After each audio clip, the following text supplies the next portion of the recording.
નમસ્કાર દર્શક મિત્રો, શિનોર સમાચારમાં હું મેઘા અગ્રવાલ આપનું હાર્દિક સ્વાગત કરું છું। આપ જોઈ રહ્યા છો શિનોર સમાચાર અને નજર કરીએ આજના મુખ્ય સમાચાર।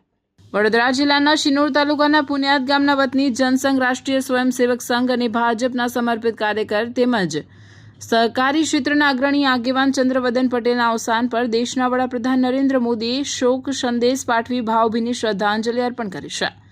શિનોર તાલુકાના પુનિયાદ ગામના વતની ચંદ્રવદન પટેલે રાજકીય અને સહકારી ક્ષેત્રમાં લાંબા સમય સુધી મહત્વપૂર્ણ સેવાઓ આપી હતી। તેઓ 2 ટર્મ સુધી શિનોર તાલુકા ભાજપ પ્રમુખ તરીકે કાર્યરત હતા તેમજ એપીએમસીના ચેરમેન તરીકે પણ જવાબદારી સંભાળી હતી। છેલ્લા 4 ટર્મથી તેઓ ડિરેક્ટર તરીકે પણ જોડાયેલા હતા અને બરોડા ડેરીમાં સરકારના પ્રતિનિધિ તરીકે પણ મહત્વપૂર્ણ ભૂમિકા ભજવી રહ્યા હતા। ઉપરાંત હાલ તેઓ ખરીદ વેચાણ સંઘના પ્રમુખ તેમજ સાદલી કોટન જીનના પ્રમુખ તરીકે સેવાઓ આપી રહ્યા હતા। તેમના અવસાન પર દેશના વડાપ્રધાન નરેન્દ્ર મોદીએ પોતાના શોક સંદેશમાં શિનોર વિસ્તારના ખેડૂતોના હિત માટે ચંદ્રવદન પટેલે નિભાવેલી નોંધપાત્ર જવાબદારીઓનો પણ ઉલ્લેખ કર્યો હતો।